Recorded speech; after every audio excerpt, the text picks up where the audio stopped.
Bueno, buenas tardes. Domingo 27 de septiembre, nueva charla que tenemos con criadores de todo el mundo de la raza. Hoy contamos con la presencia de Philippe Lammens, de criadero Misty Dreams de Bélgica, a quien le vamos a dar la bienvenida. El agradecimiento también a Jennifer, como siempre, de hacernos el aguante con las traducciones. Y bueno, darle la bienvenida, Jennifer, y el agradecimiento tanto mío como del resto de la comisión directiva por el tiempo que Philippe va a estar con nosotros en el día de hoy. Philippe, Marcelo is saying, thank you so much for giving us your time. We know there's a time difference as well. So thank you for staying up to be with us. And we're very much looking forward to having your talk today. So perhaps you could start us off telling us about how you got started in dogs and in Labradors.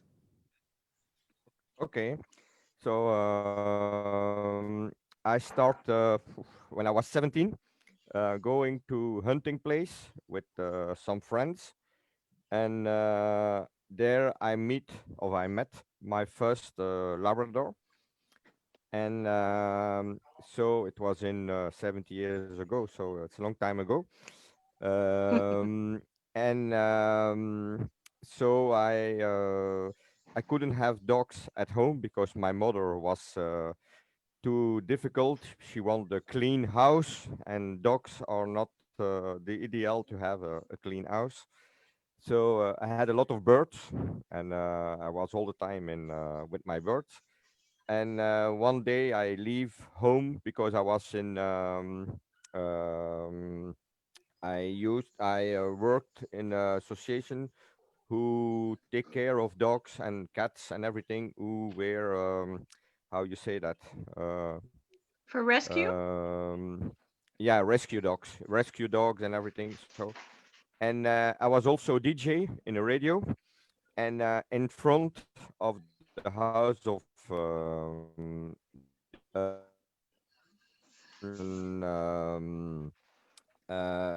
old house. Nobody lived there, and a shop, a shop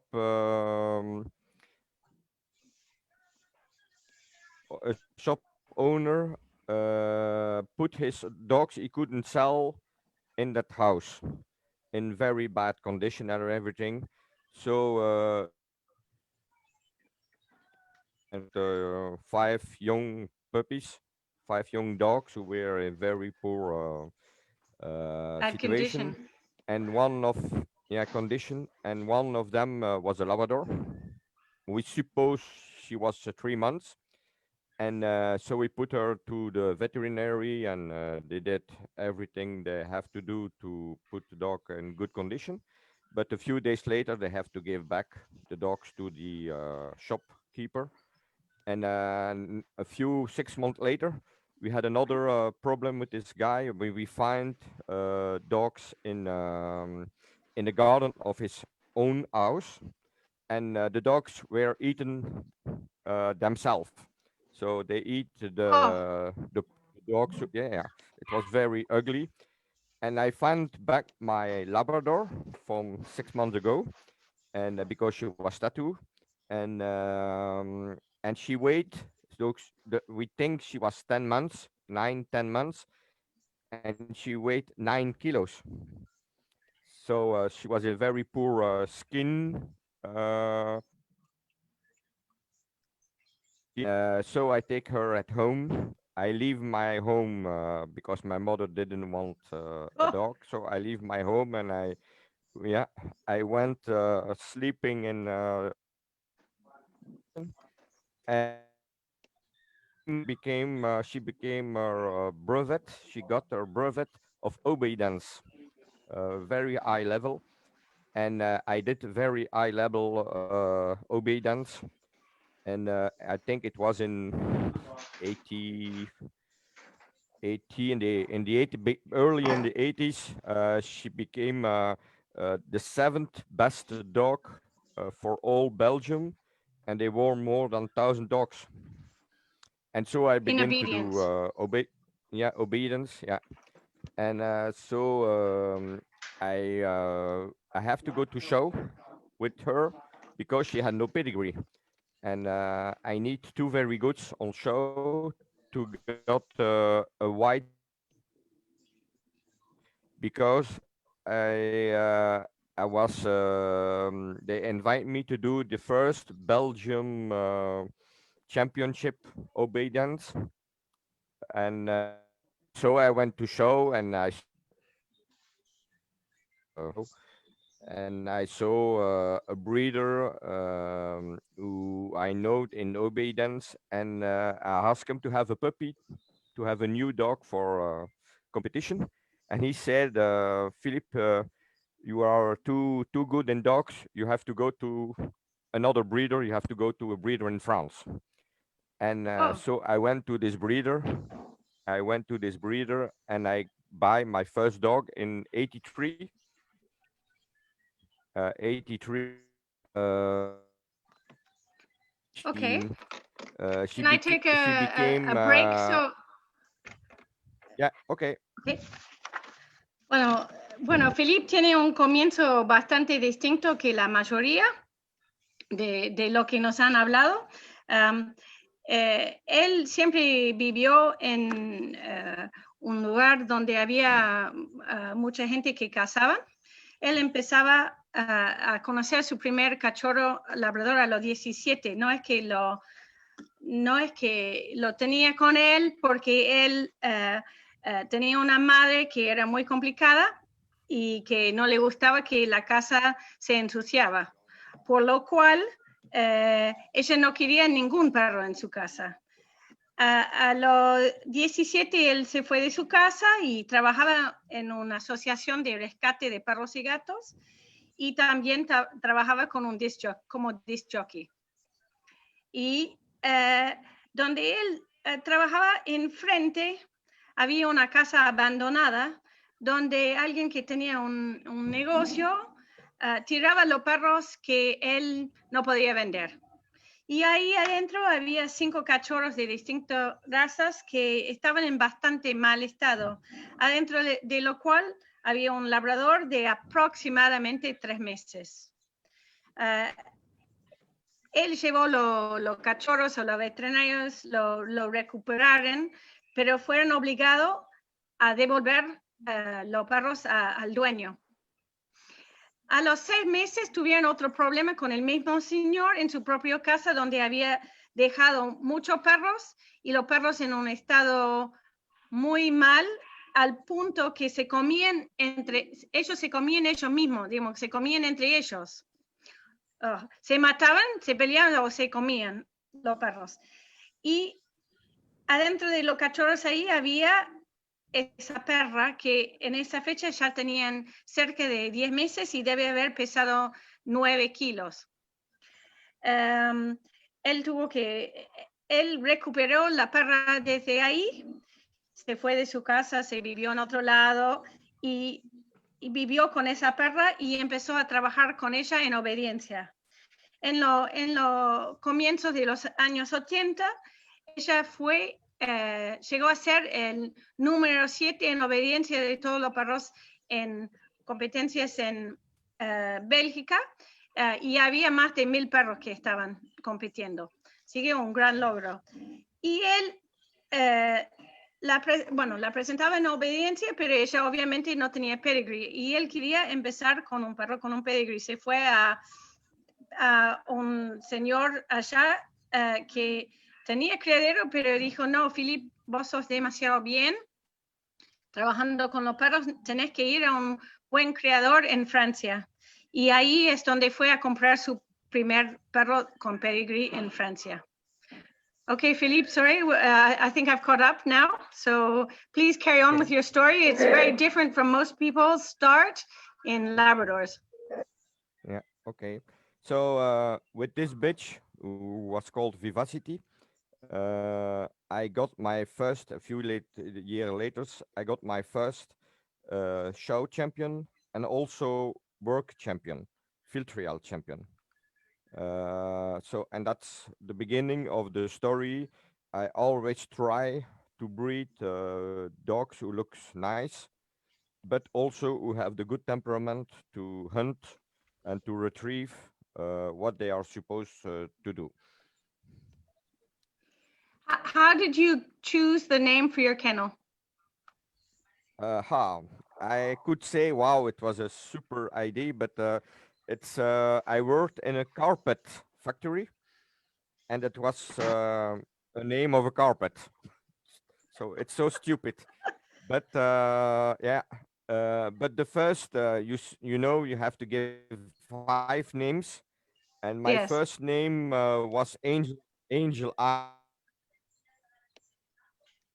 Second name was Sunny Hills, but it was not allowed. And of Misty Dreams was my third choice, and so they gave me of Misty Dreams.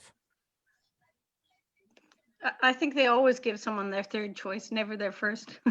Yeah, that's a problem. So Bueno, Philippe empezó con su primer perra que se llamaba Vivacidad, digamos, que ella era una campeona de exposición y una campeona de pruebas de trabajo. Eso fue el comienzo de su historia como creador, como expositor, como supongo. Y él siempre busca un perro que no solamente tiene una linda conformación, pero que también puede trabajar y cazar. Yo le pregunté, entonces, ¿cómo llegó a elegir su nombre para el criadero? Porque, y me dijo que en ese momento él había puesto 3 nombres, Angel Eyes, Sunny Hills y Of Misty Dreams, y que Misty Dreams era su tercera opción, como no pasa a muchos, siempre no te dan primera opción casi nunca, siempre pasa a ser otro, no sé por qué, pero que él trabajaba en una empresa que tenía alfombras y el nombre de una de las alfombras, y ahí salió el nombre. Sigue una historia poco común también. Bueno, okay, Philippe, please tell us some more about how you went from there to where you are now and became a judge. And are you also an obedience judge? no, no, no. I no, no. I'm so field trial judge, working judge, and show judge. So on the same time, we in '83 we buy also a golden retriever in Belgium because my wife, my ex-wife, want a golden also, and she was also she was not so beautiful, a working dog. So I continue to use good dogs. In the beginning, the breeder of my Labrador say you have to use the grandfather on this bitch. So I did it because I knew nothing at that time. And so I got my first litter in '85, and I kept a yellow bitch. Um, and she became also a Belgium and international champion. Um, so I continue to do competition, work and show competition. And the first very good quality I got was another French breeder, because pity enough, the first breeder where I got my first dogs, the lines were not very healthy. I buy three other dogs. Ali, 2 other dogs, so I have 3 dogs from the same kennel, my 3 first that I buy, booked, and they were all problems with elbow. I have to stop to breed with them. So I buy a new line. There was a very good kennel who finished, pity enough. It's a Glad Lab in France. He was also the breeder who got a receiver of Transpire and Royal Oak. So 2 very good dogs, and I used receiver 10 times. 10 times. As a super producer, and I kept puppies out of these litters. And so I begin with normally good quality dogs who had a good temperament for working, who were really nice, chow champion and everything, and also who were good, healthy qualities. Okay, just give me a So sec. and it So can you yeah just tell me, so the two names of the dogs, one was Royal Oak, that was from yeah so Rochby, right? Rochby Royal Oak, yeah, Rochby Royal Yes. Oak. But first it was receiver of Kranspire. He Right. went to America. He went to America and everything. So for me, Okay. Bueno, cuando Philippe empezó con su primer hembra, el criador le dijo que tenía que servirla con su abuelo, con el abuelo de la perra, y ese le dio su primer campeona. Era una hembra amarilla y en el año 85 fue la camada y ella fue campeona de Bélgica y internacional.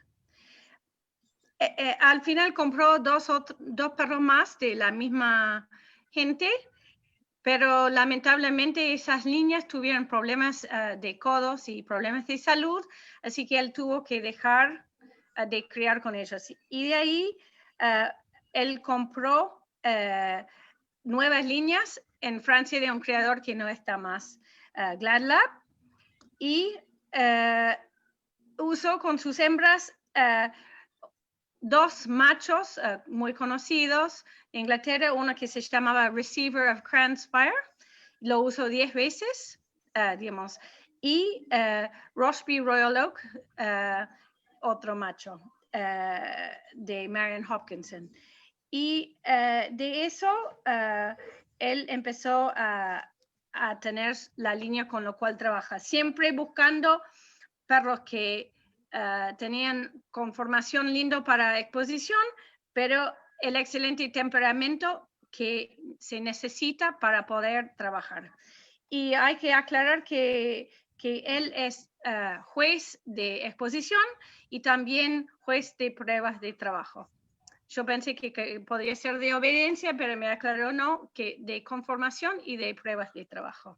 Y en un momento se había comprado un Golden, porque es lo que quería su entonces mujer, pero no fue tan lindo y se dejó, ese camino se dejó y se concentró en los labradores. Philippe, is there more that you'd like to add? Or should I ask Marcelo for the questions now? yes. So there was one thing who changed 10 years or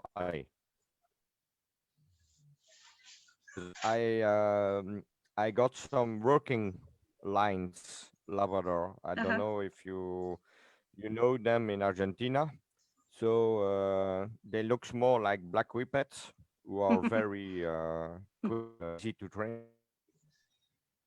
So I enjoy a lot working with this dog and do field trial. And what is important for me is because there is here in Europe, there is a lot of people who saying show Labradors are pigs, you know, very big dogs who can work, and show people say your working Labradors are not Labradors, they looks like black whippets. So for me, what's very important is to just enjoy the Labrador you have yourself, what you like, and I think that is very important. We don't need to fight and to know who has the real Labrador, because for me, the real Labrador is a Labrador you enjoy at home and you have in your kennel, and that's the most important. Yeah, nobody has a truth in this. A lot of people think they have the truth, but nobody has the truth. No. Él quiere aclarar que más o menos hace 10 años tiene líneas de trabajo muy incorporado y que ellos parecen más que nada un whippet negro. Así que él le encanta trabajar con ellos en pruebas de trabajo Y dicen que en Europa hoy en día mucha gente dicen que los labradores de exposición son chanchos por su tamaño, ¿no? Y que él cree que no es necesario pelear sobre ese tema, hay que disfrutar del labrador que uno tiene, nadie tiene la verdad. La cuestión es disfrutar el labrador que uno tiene y no importar lo que tienen los demás. Digamos, es que es eso, el éxito. Could I just ask you, do you keep 2 lines? Do you keep show lines and work lines, or just one line? No, I have, with my show lines, I train them when I need because we need to go to field trial to become French champion. But the level is not so high. But you need to have a good hunting dog, and I like to go hunting with my show dogs. And working dogs are more competition dog to do. It's like cars. You have you cannot drive with a Formula One car in the streets. You can, but it's very difficult. And so you can drive with a normal car, and you enjoy to drive with your normal car. And when you will do Formula One race, you need a car who is done for this race. So I don't breed with my normally I don't breed with my field trial lines. I have a friend who lives 3 kilometers from my home, and she have very good working lines, and so she gave me the dogs, and I train them and I do competition, but I don't breed with them. Okay. También, bueno, en Francia, para tener su título de campeón, hace falta tener una competencia una competencia logrado de prueba de trabajo. Eso implica que todas sus líneas de exposición tienen que ser entrenado también para prueba de trabajo. Dice que no es tan exigente como las competencias reales de trabajo, pero hay que hacerlo. Y que él tiene perros para exposición y él tiene perros para trabajar en el field, en el campo, digamos. Y dice que es como tener un auto Fórmula 1. Vos no podés andar en la calle normal con un Fórmula 1, necesitas un auto distinto, y cuando estás compitiendo en una carrera necesitas un auto distinto de lo que usas en la calle normal. Que se puede, pero no se van a ganar. Bueno, entonces lo que él hace es cría con sus líneas de exposición y tiene perros para competir en pruebas de trabajo, pero normalmente no cría con ellos. Digamos, su línea de Whippet negro, para usar sus propias palabras. Y él tiene una amiga que vive a 3 kilómetros, que tienen excelentes líneas de trabajo, y con eso, cada tanto, él recibe un perro cuando necesita otro para trabajar con ellos, y él lo enseña. Es muy interesante. Marcelo, ¿tenés algunas preguntas? Sí, bueno, vamos a empezar con la primera pregunta. Bueno, Víctor Fabini, buenas tardes, Philippe, Jennifer, Marcelo. ¿Qué manejo sanitario y ambiental tienen como criador? ¿En alguna oportunidad tuvo alguna parasitosis, enfermedades bacterianas, enfermedades virales en su criadero? Si es así, ¿cómo las erradicó? Oh. Well, Philippe, we have a question from Victor Favini in Argentina. It's about well, how you take care of sanitation in your kennels. So how do you keep them clear of parasites? Have you had any serious problems with parasites or a bad virus or anything like that? And what have you done to keep your environment clean? How to say that? I'm not crazy about cleaning and everything. So my dogs Not like your mother? are. Pardon? Not like your mother? Yeah, not like your mother. So maybe it was stress for me, my mother. So I'm not the same with my dogs. So I'm maybe rustic with my dogs. Of course, I look if they have a. We have a lot because I'm a very. I live here so we had wild pork here.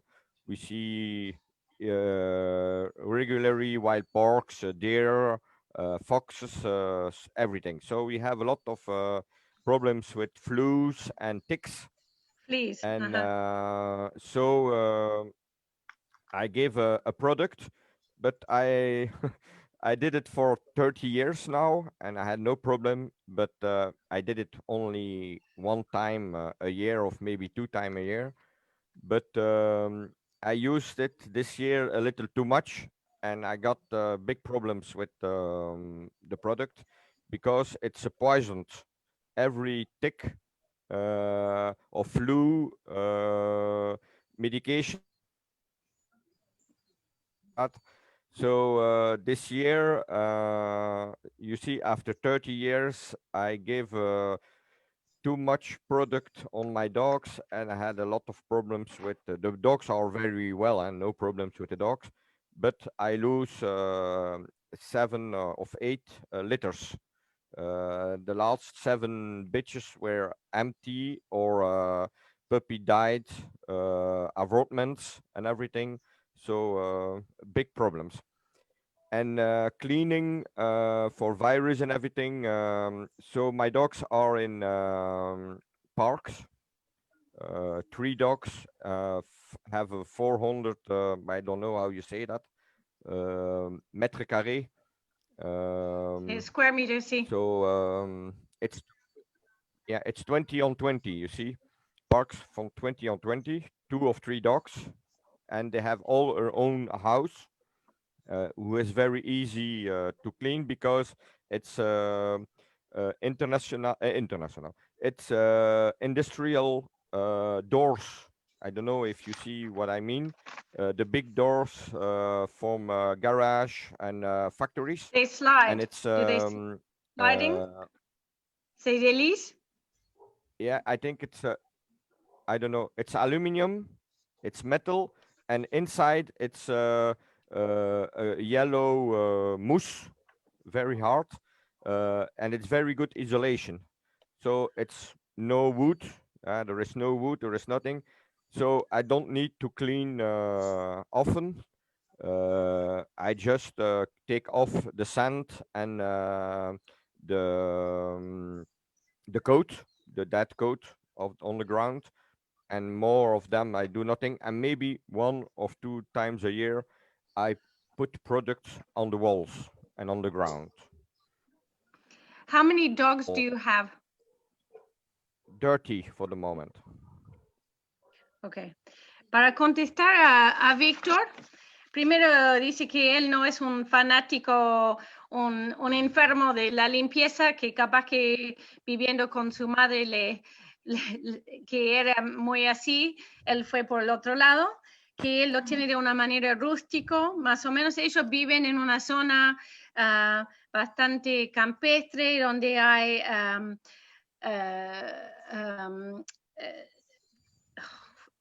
zorros, hay, se me fue todo. Liebres. Deer, sí, sí, bueno, a ver, Pavos. No, pavos son turkeys. No importa, vamos a volver, pero tiene animales, sí, tiene porcino. ¿Qué es lo que matan un dogo argentino? Sí, el jabalí. Bueno, tienen jabalí, justamente. Tienen jabalí y tienen zorros y otros animales. Y bueno, eso trae problemas de garrapatas y pulgas, obviamente. Él usó un producto por 30 años que no le trajo ningún problema y se cree que este año lo usó de más y ha tenido problemas severos. Sus perras, 7 de los 8 últimos camadas se quedaron vacíos o se murieron todos los cachorros. Los perros mismos están bien, pero bueno, obviamente eso le pesa. Él dice que tiene todo armado, tiene espacio y tienen los perros en correderos de 20 metros por 20 metros, cada uno con su propia casa, hecho de aluminio, bien fáciles de limpiar, no hace falta hacer gran cosa, no hay madera, entonces no tiene problemas con eso. Capaz que una vez por año echa un producto para matar, bueno, las garrapatas y pulgas, y si no, es básicamente barrerlo y sacar la tierra y el pelo seco de los perros. Venado es el otro animal que estaba buscando. Bueno, y yo le pregunté cuántos perros tienen hoy en día y tiene 30. Ok. ¿Vamos con otra? ¿Sí? Consuelo Guerrero. Bueno, Consuelo ha sido una de las criadoras que también estuvo en el ciclo nuestro de charlas. ¿Qué recomendaciones nos puede dar para mantener un buen instinto en las crías de línea de belleza y que luego podamos ir con ellas a eventos de cacería? So, Philippe, we have another question for you from Consuelo Guerrero, who's a breeder who's actually given a talk with us earlier this year. And she wonders if you can give us any recommendations on how to keep the instinct for hunting strong in the show lines. Yeah, it's important. I think it's very important to work with our show lines. If you don't have the occasion to do hunting, you can do working test. It's hunting without wild birds. But I think for the temperament of our dogs, it's very important to work them, to do something with them. Because the Labrador is one of the best working dogs we got in the world. You can do everything with a Labrador. So it's very important to keep them working, that they are able to learn easily, to have a very nice temperament, kind, always kind. So you have to select of that selection. Everything you have to do is test your own dogs and see if they still have the quality of a good Labrador. And if they have the quality, you have to continue to breed with them. And if they don't have the quality, you have to stop. When you have one day, I brought American dog for Mexico, very strong bitch. And when you drop a ball, she look at you and she say, "What do you want that I do with that thing?" She didn't react. She didn't went for the ball. She stayed there and she say, "No, I'm good here and don't want to keep to bring your ball." And that's pity. That's pity. We need to have dogs who can work, not necessarily hunt, but who can work. That's very, very important. So I think you have to test your dogs, and if they have retriever qualities, if they have the good temperament of a retriever, you have to continue with them. And if you see you lost this quality, maybe you have to stop and change the line of your dogs. Bueno, Philippe contesta que es muy, muy importante que el perro puede trabajar, que un perro trabaja. Digamos, si uno puede hacer pruebas de campo, lo que se puede hacer son pruebas de trabajo que es cazar, pero sin aves, con elementos, pero sin aves. Y eso ayuda en mantener el temperamento, que un labrador puede ser todo, es uno de los perros más capaz de trabajar con el hombre de toda la raza que tenemos, y es muy importante. Ellos son siempre dulces, con las ganas de trabajar. Entonces, recomienda y insiste que es muy importante seleccionar y trabajar con tus perros y examinar, ver si ellos tienen el instinto de trabajo, no necesariamente de cazar, pero de trabajo, de gustar una pelota. Cuenta que una vez él tuvo con él una perra de líneas americanas, creo que estaba en México, que él le tiró una pelota y lo miró y dijo, pero ¿y qué voy a hacer con esa pelota? Digamos, ¿qué quieres que hago con esa pelota? Y ya dice que si vos ves que los perros no tienen el instinto de trabajo, capaz que hay que buscar otras líneas y dejar eso, porque es fundamental en la raza tener líneas que pueden trabajar. It's always also important. I say it was an American line. I'm not critiquing American lines. It was just An example. An example. Yeah, it was just an example. It's not. There are very good American dogs who work and who can retrieve and go in water and everything. So.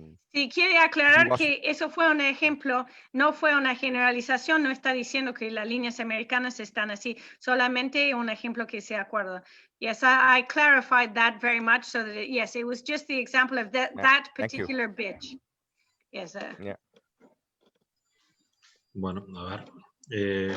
Paula Invert, buenas tardes. Bueno, ¿qué diferencias ha observado en los ejemplares de la raza en su experiencia a través del mundo juzgando?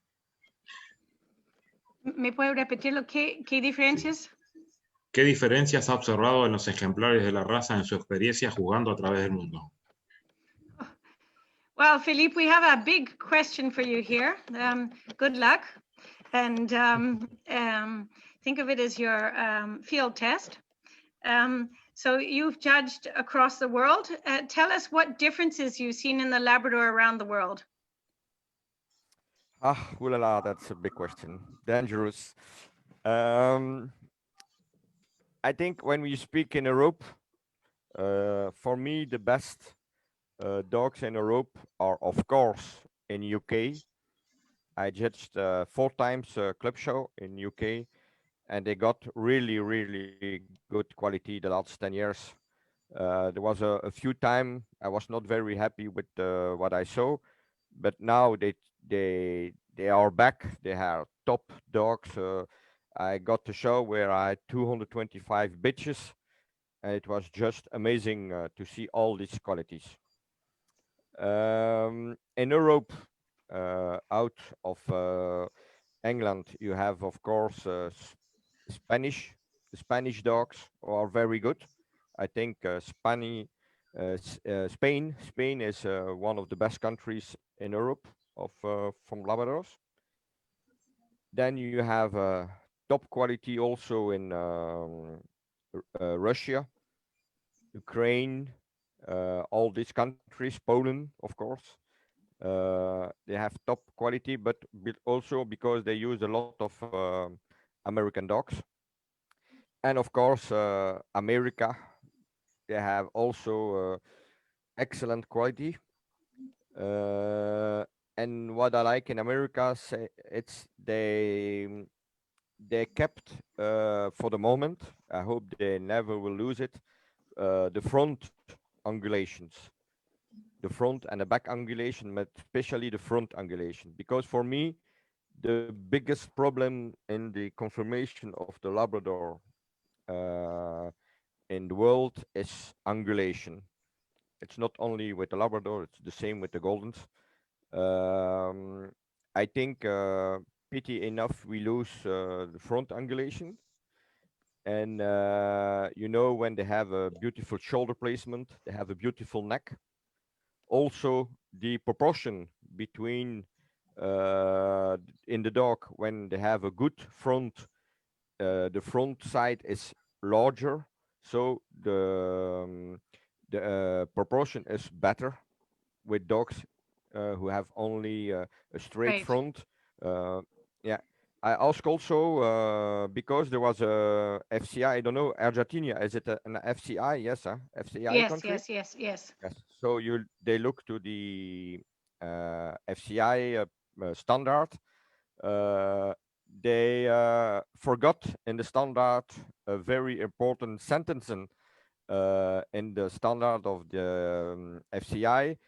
They forgot to the sentence where they write where it's written that the leg have to be under the body. Now, when you see many dogs, they have a short and a straight upper arm, and the front leg is in front of the body, and that's not normal. So I asked to a friend who is very well known in the FCI to change and to add the new okay, it's written, and in the FCI standard, nothing is written by over the upper arm, and the leg have to be good under the. I hope in a few times because it's a very important problem in our breed. American dogs have also very good coats. It's very top quality also. Sometimes they have too heavy dogs, too big dogs, and that's the problem that many people here only see that kind of dogs, but they don't see the beautiful conformation when you go to Potomac of another American show. You say, wow, that's quality. And this is the same now in UK. They have very good dogs with good front angulations and back angulation, and I think that is important. But many other countries, the judges don't know what is a front angulation, and they don't look to that, and we lose it pity enough. Okay, let me translate that. Bueno, was it a good answer? That's not up to me. That's up to your viewing public. Bueno, en Europa, bueno, sin duda Estados Unidos es lo más fuerte en su opinión. Él ha ido 4 veces para juzgar. Dice que en los últimos 10 años ellos han vuelto con una calidad excepcional de nuevo y una profundidad en su calidad. Dice que juzgó una exposición donde había 225 hembras de una calidad superlativo, que realmente no puede dejar de decir lo bueno que es la calidad hoy en día en Inglaterra. Después de eso se puede ver muy buen perros en España. España es un país muy fuerte en la raza hoy en día. En Rusia, en Ucrania, en Polonia, donde usan mucho perros americanos. Bueno, Estados Unidos tiene una calidad excelente. Han logrado una angulación delantero de una calidad excepcional, que para él esa angulación delantera es uno de los problemas más grandes en el mundo en la raza, no solamente para el labrador, pero también para el golden. Cuando está bien aplazado el hombro y el cuello y combinado con una buena angulación, deja buenas proporciones del perro entero. Pero es muy importante que las piernas, los miembros anteriores deben estar bien abajo del cuerpo. Esa frase dice que tendría que estar en el estándar, tendría que haber estado en el estándar de la FCI, se perdió en algún lado, pero deja un perro sumamente mal armado si las piernas quedan adelante, con un hombro recto y las piernas adelante, deja un perro muy raro. El pelaje en Estados Unidos es fantástico.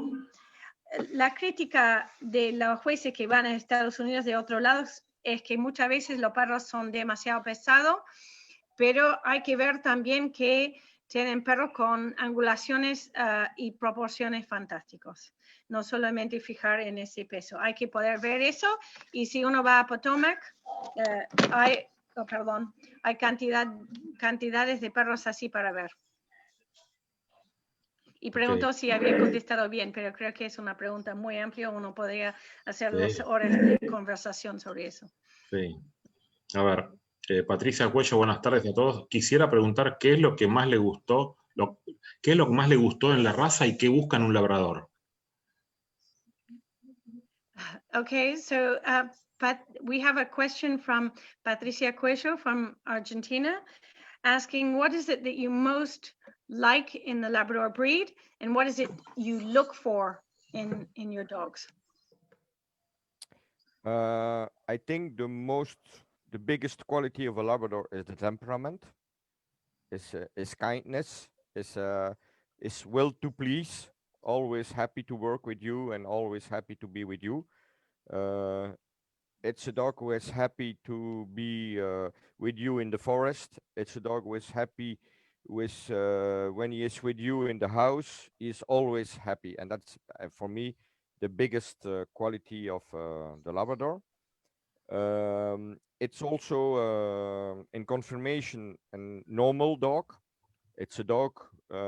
If they have to survive in the forest, they could survive.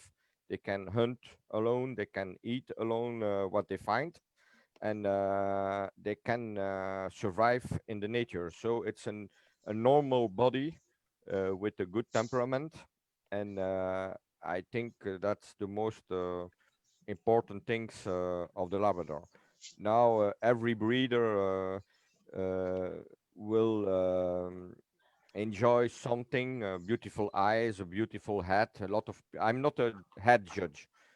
Okay, it's a beautiful head. When she is very beautiful, I see it, but I'm not special looking for good heads. I like, of course, a good stop and everything, but I'm an angulation judge. So I like angulation, back and front angulation, because it makes the whole body. And so yeah, everybody will like, especially most top lines, movement, and everything. So that's on your own. But I think the temperament and the fact he is a normal breeding dog, so he will survive in the nature if he was alone. It's the two more important facts of the Labrador. Yes, thanks. Okay. So, lo que no quiero contar es que lo que más le encanta es la dulzura de la raza, sus ganas de hacer lo que uno quiere, que está feliz con uno si está todo el día en el campo, en el bosque, está feliz estar en la casa al lado de uno, está siempre feliz. Y además, un labrador, si uno lo largaba solo, podría autoalimentar, podría cazar solo, podría comer, alimentarse solo, podría sobrevivir. Lo que quiere decir es que es un perro en un físico normal, digamos, no algo que hemos criado distinto para nuestro gusto, es un perro normal para sobrevivir y que tiene un excelente temperamento. ¿Qué es lo que busca él?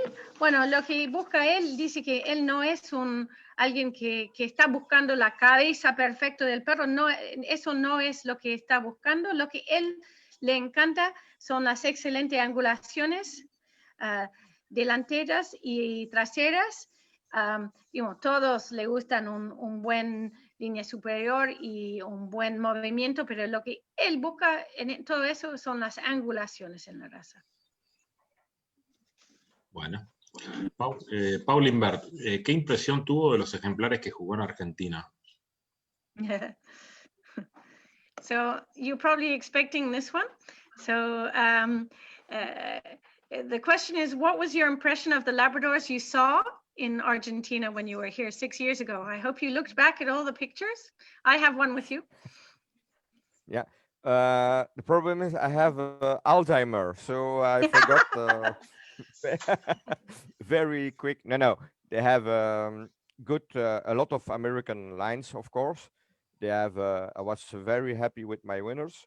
They have good, good quality, and they. I think they are on the good way.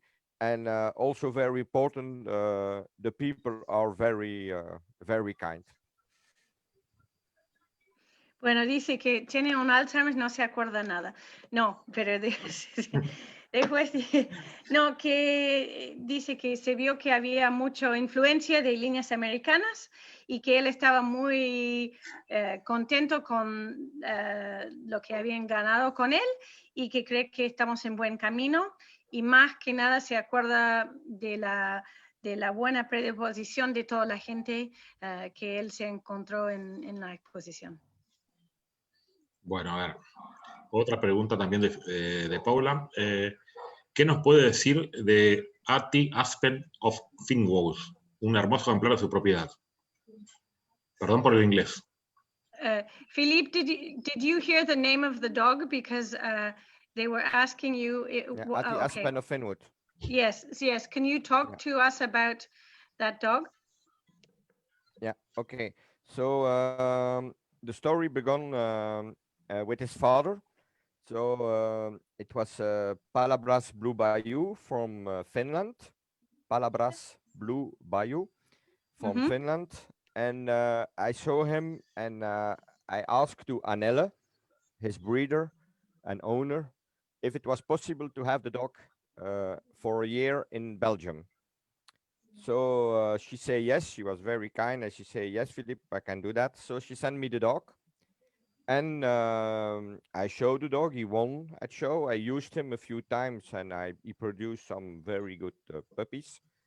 And only one, because the most dangerous, biggest problem in the world, if you want to do quality, is jealousy. You see, a lot of people don't use dogs because they are jealous, because they don't like the breeder of the owner, and that is very stupid. You have to look to the dog and not to the owner. You use the dog, you don't use the owner. So nobody used the dog when he was in Belgium. But it was the same with my other dogs. Nobody used my dogs, and only one kind lady used asked me to use the dog. It was Lisa from the Finwood Kennel. She is Finnish, but she lives in Germany. And so she asked me to use the dog. And when I saw the bitch, I say, "Hola, I don't want money. I want a puppy from this litter." And she say, "Yes, Philippe, no problem. You will have the first show. You can choose." And okay. And when I arrived, when the puppies were 8 weeks, I saw the puppies, and the tattoo was there to tattoo them. And I say, "Okay, I want this one." And she was a little shocked, and she said, "Oh, Philippe, I sold this one because I thought you never want this one because he was very pale." I say, "For me, he is the best."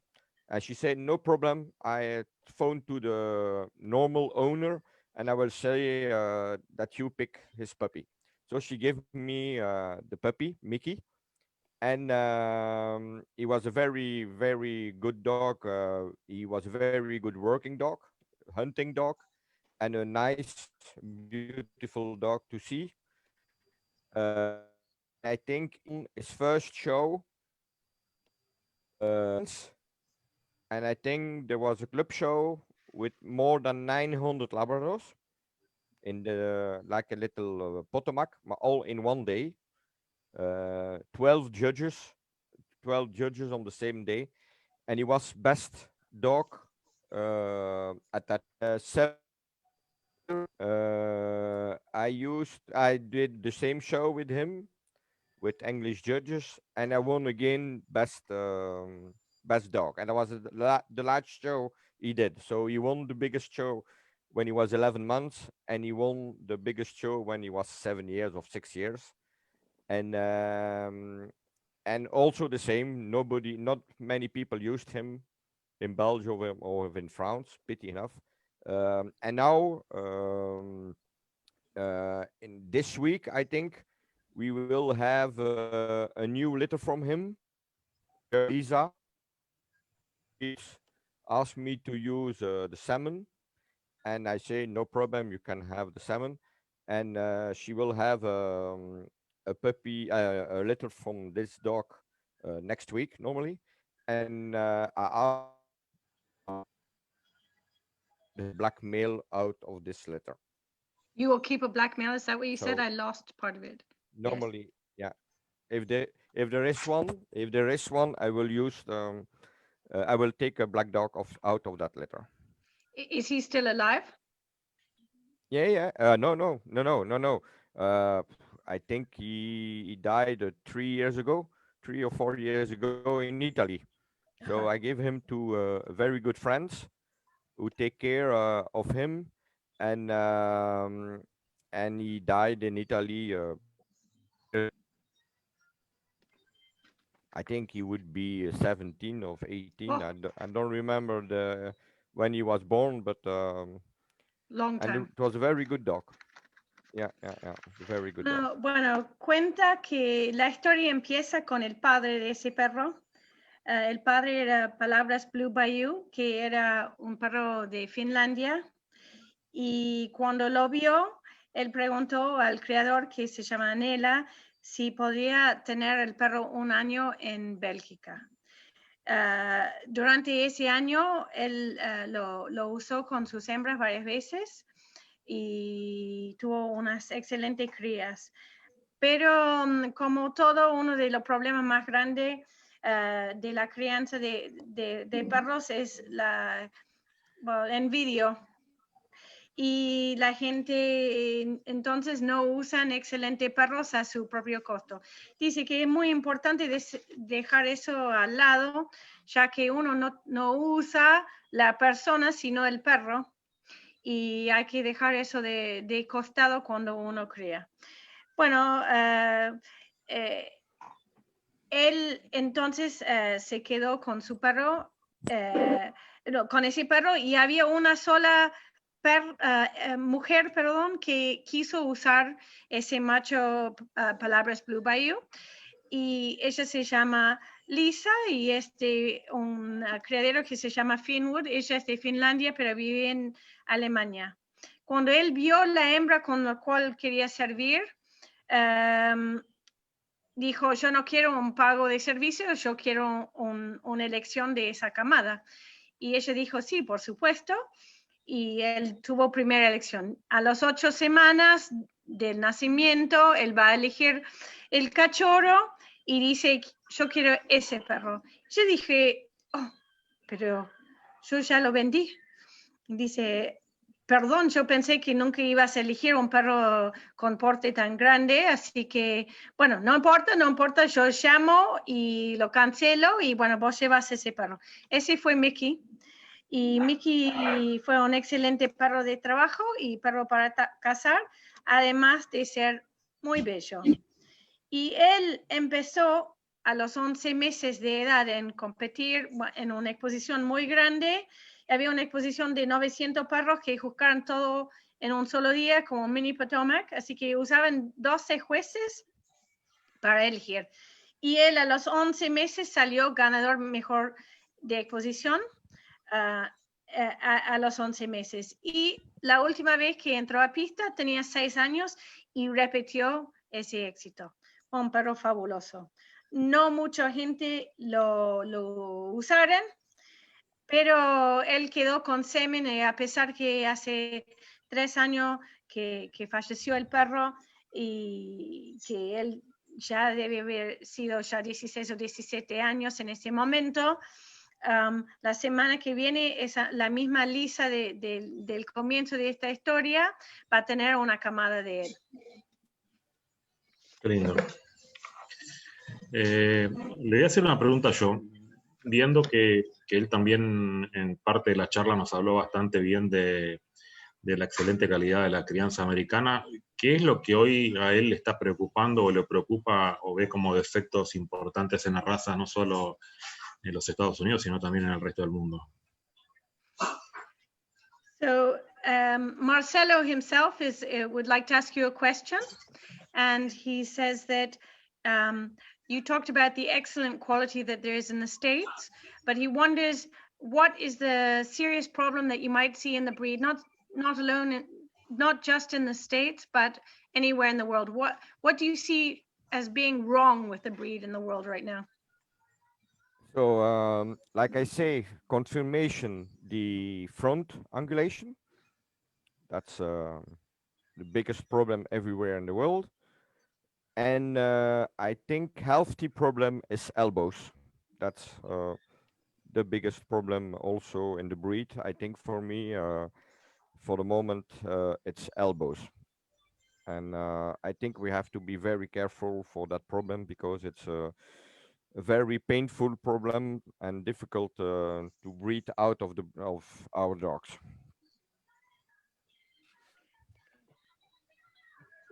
Bueno, dice que en términos de defectos está muy preocupado por angulación delantera y que es algo que es fundamental cuidar en la crianza.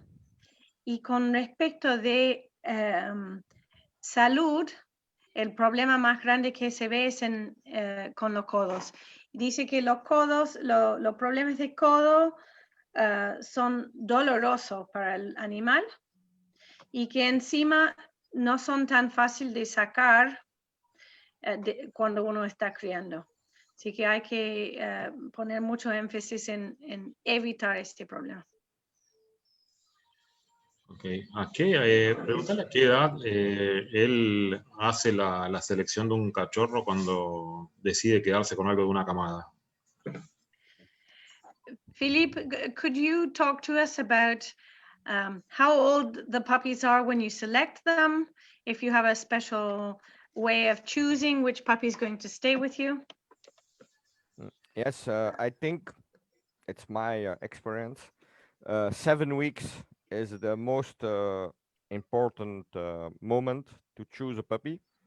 So I begin to put them on the table at 5 weeks, 6 weeks, but I choose on 7 weeks because I think after that they change growing and they growing different.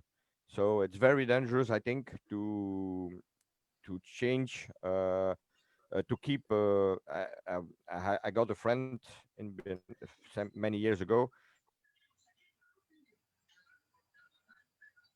Later, and when they were 5 months or 6 months, it was too much work for him. So he say, okay, I will choose my puppies and I will sell the other ones. And every time he got the dogs he kept for him were not so good of the dogs he sell to other people. So I think 7 weeks is the best moment they looks. That's the moment they looks the most when they will be old adult dog. It's what corresponds best to the adult. Yeah, I think it's my experience, and I look for everything, but I try to look to everything, but I try to have more better dogs with better front angulations in my kennel, but it's very difficult to put it and to keep it in the breed, I think. Okay. Él dice que 7 semanas es la fecha clave, la edad clave para elegir un cachorro. Que él empieza a ponerlo arriba de la mesa a los 5 o 6 semanas de vida para poder, después evaluar a las 7 semanas. Que es muy peligroso cambiar. Él tenía un amigo que seleccionaba algunos y después le costaba quedarse con tantos perros y a los 5 o 6 meses se cansó, y cuando él tomó la decisión a esa edad, siempre los perros que él vendió a esa edad eran mejor de lo que él había que darse. Digamos, que hay que hacer la elección a esa edad de 7 semanas y después definirlo ahí, no cambiar de idea, es muy peligroso. Y él piensa que lo más importante vuelve a la parte de angulación delantera, pero es muy difícil elegirlo, fijarlo en un criadero y después mantenerlo en el criadero, como todo, ¿no? Paula Invert, a ver, espera que se me fue. Acá. ¿Qué expectativas tiene en el futuro de Misty Dreams? So what are your expectations and plans for the future of Misty Dreams? Oh, I don't hear. Can you repeat? I don't hear the old question. Yes. So looking forward to the future, what are your plans and hopes for Misty Dreams? For the moment, I'm not very happy with the quality I have at home. And there are different reasons about that. So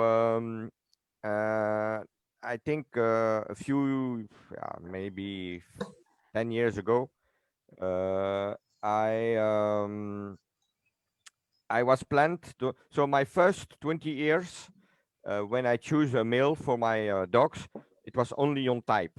I didn't look very much to pedigrees because I say always, okay, maybe you can read a pedigree with a good accent, but you don't know what the dogs are because you don't have the experience.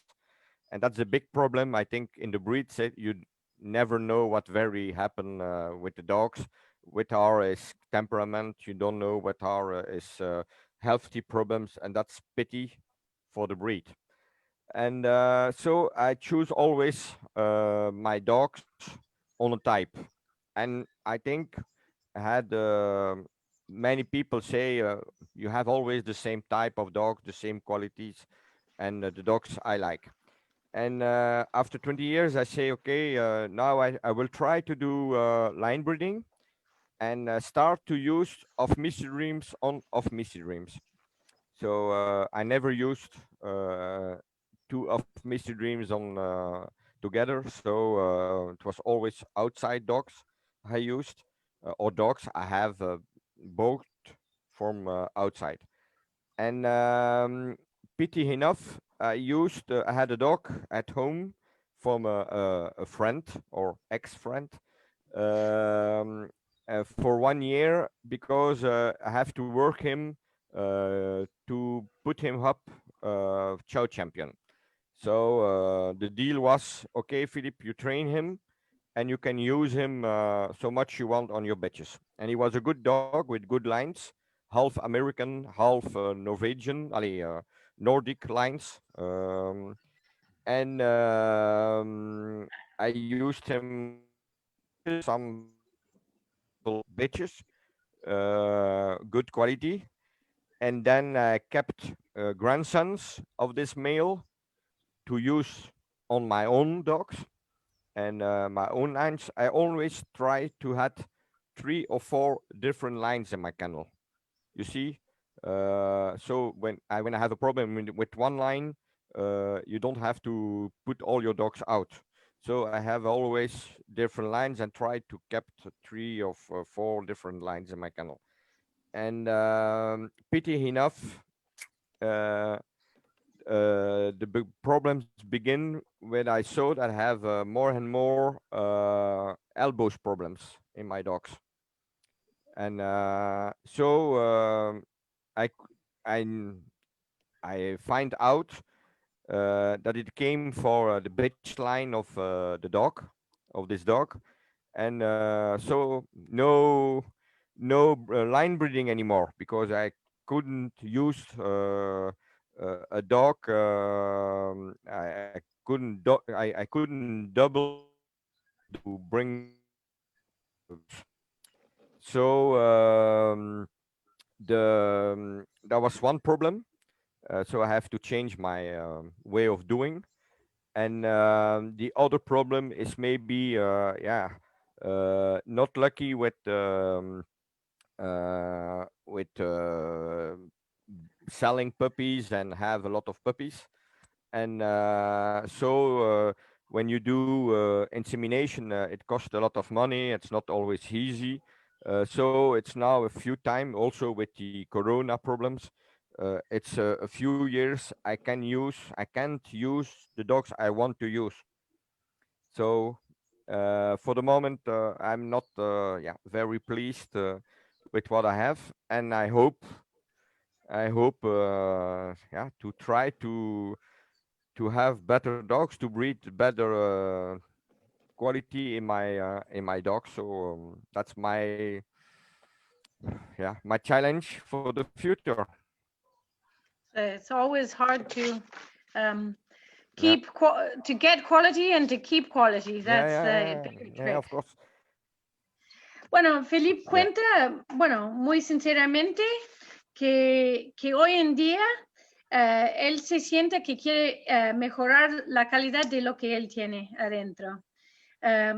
Por 20 años, él crió solamente seleccionando por tipicidad. Diciendo que el pedigree, bueno, uno podía leerlo, pero realmente si uno no conocía los perros adentro, cómo era el temperamento, sus problemas, no servía mucho. Entonces, él había tomado la decisión de criar por tipicidad y eso le funcionó. La gente le decía que la tipicidad de sus líneas era siempre igual y es lo que buscaba. Pero después de 20 años empezó a querer criar un poco en línea y él había siempre usado perros de otros criaderos o perros que él había comprado o traído a su criadero, pero de otras líneas. Y él empezó a querer usar un perro repetidamente adentro del criadero. Y él tuvo un perro en su casa por un año que era de un amigo o ex amigo, dice que él tenía el acuerdo de entrenarlo para exposición y que era un perro con mitad líneas americanas y mitad líneas nórdicas y que él podía usarlo. Lo usó con varias de sus hembras y se quedó con nietos machos para usar en sus líneas. Y explica que tiene siempre las ganas de tener 3 o 4 líneas en su criadero para, por si hay problemas, no tener que tirar, digamos, toda esa parte, digamos, tirar en el sentido de dejar de trabajarlo. Pero empezó a tener más y más problemas de codos y aparentemente se descubre que eso viene de la línea materna de ese macho que tuvo en su criadero por un año y se usó bastante. Entonces, de ahí tuvo que dejar su plan de criar en línea, de cambiar su manera de hacer cosas de nuevo y encima no ha tenido mucha suerte últimamente en tener camadas grandes o poder vender cachorros y es muy difícil conseguir el semen o el uso de los perros que él quiere usar hoy en tiempo de COVID. Por lo cual, hoy no está muy satisfecho de la situación que está y se siente que tiene que hacer trabajo para volver a donde estaba. Es el desafío para todos nosotros. Uh-huh. Traer calidad y mantener calidad. Mantenerse lo más difícil. A ver, Federico Florido, buenas noches desde España. Señor Lammens, algunas directrices para mantener las aptitudes de cobro y caza en general en nuestras líneas de crianza. Gracias. Sorry, okay, te voy a pedir que me lo repite. La pregunta yo escuché que es de España. Sí. Federico Florido, buenas noches desde España. Señor Lammens, algunas directrices para mantener las aptitudes de cobro y caza en general en nuestras líneas de crianza. Yeah, so I think it's a similar question to one you've had before. It's Federico Florida from Spain is asking how you think we can maintain instincts for retrieving and hunting in Labradors, in our lines, in our Labrador lines. Working. So I think you have to work. I don't know in Argentina if you work, if the breeders work the No. dogs. I don't know. No, no working No, test, no. no hunting test, nothing. No, no. I mean, there are some individuals, but they're typically, typically British descent who are in Argentina who hunt with their Labradors, but they're a handful of people. Really, it's not a common practice to use Labradors for hunting in Argentina. Yeah. It's pity because it's very important to dogs can work. Also breed a body work an all day. That's also important, but training is naturally very important. And select lines if you will want to work with your dogs and going more to work. You have to select the kind of dogs and the type of dogs to for the work. You have to choose what you want, and same like you select on body, on angulations or head. You have to, yeah, you have to keep the heads you want. If you want this kind of heads, you have to select. That's selection, and before doing selection you have to know what are the qualities of your dogs. So if you don't work with your dogs, you cannot say, okay, I have maybe you have good quality and maybe it will be stay in the lines for a time. But I think working is very important for the breed because it's one of the most beautiful things we have in our breed. It's the temperament, work temperament. So we have to keep it. Bueno, básicamente es muy sencillo, hay que trabajarlo y hay que crear un cuerpo que puede trabajar todo el día y hay que seleccionar por lo que uno necesita, hay que seleccionar por el trabajo de la misma manera que uno selecciona por otra parte, otras cosas en un labrador. Pero lo que dice que si uno no trabaja con el perro, no vas a poder saber lo que tiene el perro o las calidades que tienen sobre lo cual uno va a seleccionar. Digamos, me preguntó si había pruebas de trabajo en Argentina, le dije que no, que tampoco era muy común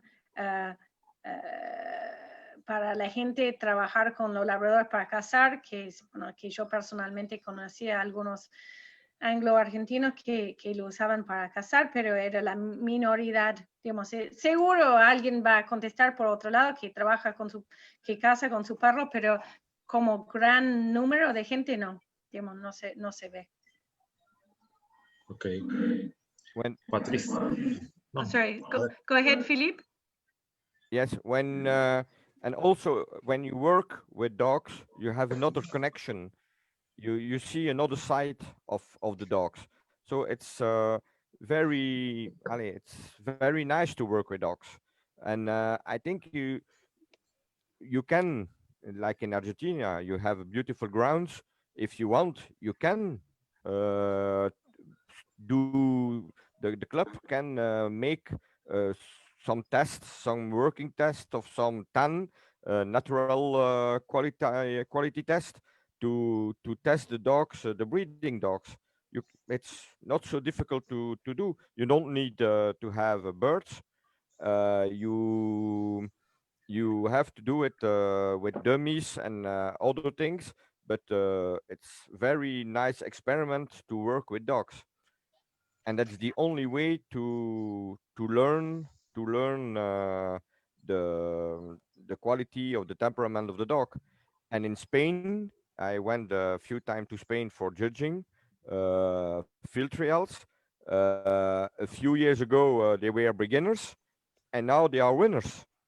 There are some very good dogs, field trial dogs, who win in high quality. So if there is the will to do it, you can do it. So Spain was a very beautiful example.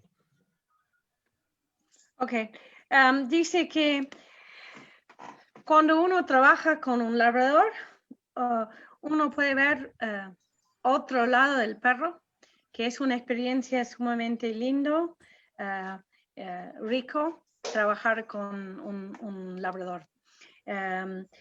Que existen pruebas que no hace falta que sean con aves vivos, que uno puede armarlo, que el club si quiere, si hay gente que les interesa, digamos, el club podría armar pruebas, y que él vio en España que el club empezó ahí con gente realmente principiantes en eso, que hace pocos años, y después de unos años ya están logrando una calidad en pruebas de campo muy alto, que eso fue una muy lindo ejemplo de cómo uno puede hacerlo, y que cuando uno trabaja con ellos, uno puede ver la calidad y disfrutar su temperamento, y que insiste que es muy importante. Ok. Patricia Cuella pregunta si hace inbreeding para marcar alguna característica. Philippe, have you ever used inbreeding to imprint some particular type? No, nunca lo he usado. No, I never did.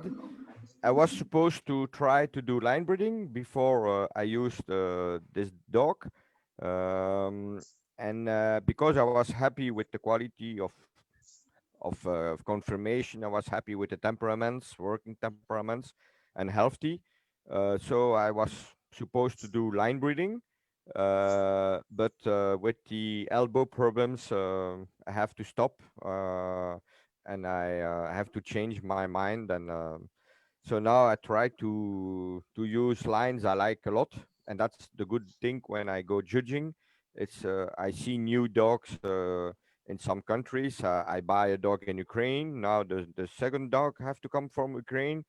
I buy dogs in Russia because I saw very beautiful quality there.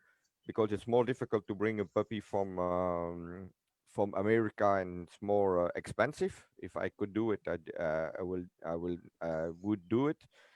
But so I try to do what I can, and but I never used inbreeding. I don't know if it's. I don't have experience. I can't say it's a good thing or a bad thing. I never did it. Bueno, lo And más it's not cerca, allowed. It's not allowed in it's not France. allowed. It's not allowed anymore. No, in France it's not allowed anymore. Bueno, cuenta que bueno, su experiencia más cercana fue su intento con line breeding, que como explicó fue un fracaso por los problemas de codos que vino, así que él sigue buscando perros de líneas totalmente abiertas con él. Él ha tenido la suerte de, cuando está buscando, poder ver muchas líneas. Entonces, cuando buscó en Ucrania, vio algo y compró un perro, y ya va a venir el segundo de ahí. Ha comprado en Rusia también. Dice que comprar desde Estados Unidos resulta más difícil y mucho más caro, por lo cual no lo ha hecho. Si podría hacerlo, lo pensaría sin duda, y que el inbreeding hoy en día en Francia está prohibido. Ok. Carlos Villalobos habló de Perú. ¿Qué padrillos usaría actualmente? So a question coming from Peru is what male stud dogs are you using at the moment, or would you be using at the moment?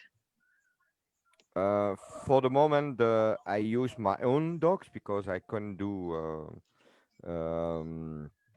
I can use other ones because it's too expensive. It's difficult now with the corona problem to send salmon from abroad, so it's very difficult. But I the lines we work on, it's Marjorie, my wife. She works a lot on Devonshire lines. Uh, I also use Russian dogs like Lap SPV, who had very good lines, and also American lines. Uh, from a dog, I like a lot. I give 2 times best of breed, one in Canada, 1 time in Canada, and 1 time in America, but I forgot his name. Uh, Wait, I will ask to Marjorie. Marjorie, ooh, okay. She don't hear me, but I forgot the name. It's Trouble, of course. Um, so Trouble produced very nice stuff in Russia and everything. So I have for the moment this lines, and yeah, of course there are other lines I will use, American lines, but for the moment, yeah, it's difficult to use. Well, There are also sorry, go ahead. good lines in UK, of course. Lines that I give good qualification when I judge there. Of course, you have Rutcheby from Marion. You have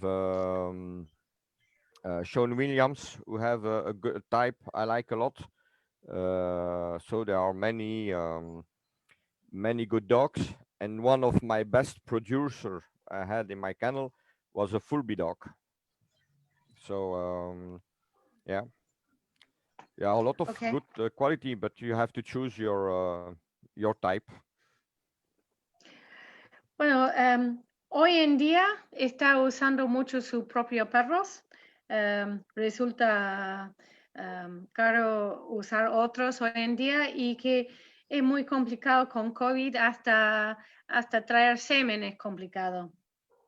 Su mujer, Marjorie, usa líneas basadas en Devonshire y él le gusta un perro ruso, Lapis Vivi, que él ha usado líneas de él, y de un perro americano que se llama Trouble, que ha tenido muchas crías en Rusia. En Inglaterra, sin duda, hay muchas líneas que le gusta mucho, lo de Roshby, de Marion Hopkinson, lo de Sean Williams y un perro de Falby. Y dice que hay excelentes criadores, pero hay que elegir el estilo que sirve a la tipicidad que uno está buscando. Bueno, para ir finalizando y agradeciéndole a Philippe ya esta hora y media que te tiene con nosotros y sabiendo la diferencia horaria que tenemos con Europa, le voy a hacer una pregunta yo, a ver qué opina me gustaría saber la opinión de él. Algunos criadores nos han dicho básicamente que las hembras son, digamos, la piedra fundamental para llevar adelante un criadero. Algunos me han dicho que no, que básicamente hembra y machos le da lo mismo. ¿Qué importancia tiene para él, tanto hembra como macho, para llevar adelante un kennel? So, Philippe, I think this is one of our last questions for you. Marcelo says, thank you so much for giving us all this time, knowing particularly how late it is for you in France right now. No, it's not a problem. But his question is this: some people say bitches are the foundation block of a kennel. Other people say, bitches and dogs are equally important. What's your opinion on this? I think bitches are very important in the breed. It's you have more bitches in a kennel than dogs. And yes, I think you have to choose to be very honest, to be yourself and say okay, because many breeders think that their bitches or their dogs are the best, and that's very bad for the breed and for themselves. And so yeah, I think you have to be very honest and say okay, I have to do better on this point and this point and this point. Know the quality of the dog, know the mistakes of the dog, and try to find the dogs who can help you to keep the qualities, and don't double on the mistakes. So and the problem is you can do 3 times the same combination and you will have 3 times different puppies. So it's also a little lucky that you have a beautiful match or not in this combination. So I think bitches are very important. um, and sometimes you have dogs like receiver. Receiver, you put 10 puppies of receiver with 90 other ones.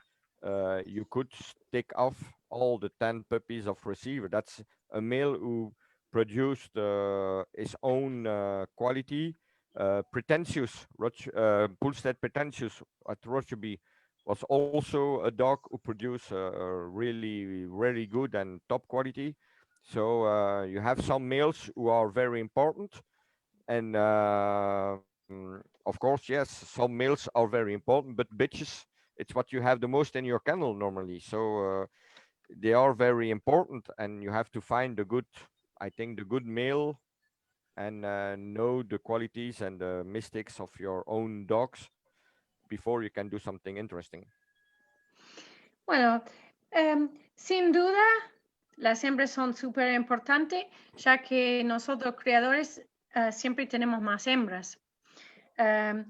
Lo que dice que es muy, muy importante ser sumamente honesta con uno mismo, que muchos criadores piensen que sus perros y sus hembras son los mejores, y eso no sirve, es muy peligroso. Uno tiene que saber cuáles son las calidades y las fallas en todo lo que tenemos para poder mejorar y no repetir el mismo error en un cruzamiento, digamos, no repetirlo con las dos partes.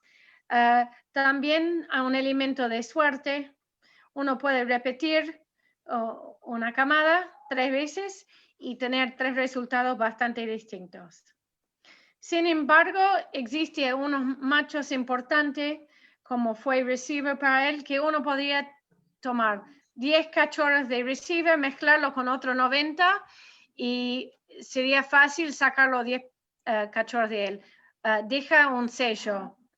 Otro perro que era así era Pulstead Pretentious. Entonces, sí existen machos importantes que marcan, que son útiles, que transmiten sus calidades, pero las hembras son lo que más tenemos.